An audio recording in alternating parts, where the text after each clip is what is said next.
வணக்கம். சற்று முன் கிடைக்கப்பெற்ற மிக முக்கியமான செய்தி ஒன்று வெளியாகி உள்ளது. யாரும் எதிர்பார்க்காத வகையில் ஜாபர் சாதிக், அதாவது போதை மருந்து கடத்தல் மன்னன் ஜாபர் சாதிக் அவர்கள் கொடுத்த வாக்குமூலத்தின் அடிப்படையில் துணை முதல்வர் உதயநிதி ஸ்டாலின் அவர்களது மனைவி கிருத்திகா உதயநிதியே தூக்கிய அமலாக்கத்துறை அதிகாரிகள், போதை தடுப்பு அதிகாரிகள்.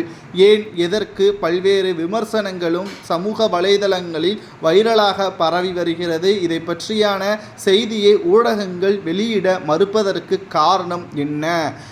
அதிகாரப்பூர்வமாக கைது நடந்தால் மட்டும்தான் வெளியிடுவோம் என்று திமுக அழுத்தம் கொடுத்ததன் காரணமாக செய்தி ஊடகங்கள் மௌனம் காக்கிறதா? இதை பற்றியான தெளிவான செய்தியை இந்த வீடியோவில் நாம் பார்க்க போகிறோம்.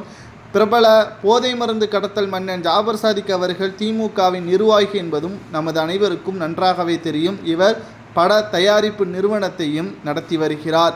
மங்கை என்ற திரைப்படத்தை தயாரித்துள்ளார். அந்த திரைப்படத்தின் இயக்குனர் வேறு யாரும் கிடையாது, உதயநிதி ஸ்டாலின் அவர்களது மனைவி கிருத்திகா உதயநிதி அவர்கள்தான். இந்த படத்திற்காக இவர் பல கோடிகளை பெற்றுள்ளார். அதாவது பிரபல சங்கர் அவர்கள் வாங்கக்கூடிய அளவிற்கு இவருக்கு பணம் கொடுக்கப்பட்டுள்ளது சம்பளமாக. அதுவும் ஒயிட் மணியாக அல்ல, கருப்பு பணமாக என்ற தகவலும் தற்பொழுது கிடைக்கப்பெற்றுள்ளது. இது உண்மையா?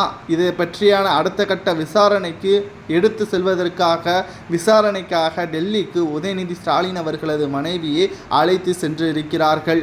மேலும் இது விசாரணை என்ற காரணத்தினால் செய்தி ஊடகங்கள் இதை வெளியிட மறுத்து வருகிறார்கள். ஏனென்றால் தமிழகத்தில் ஆளும் கட்சி நடப்பதால் இதனால் பெரிய பிரச்சனை வந்துவிடும் செய்தி ஊடகங்களுக்கு என்ற அச்சத்தின் காரணமாகவே இந்த முடிவை எடுத்திருப்பதாக செய்திகளும் நமக்கு கிடைக்கப்பெற்றுள்ளது.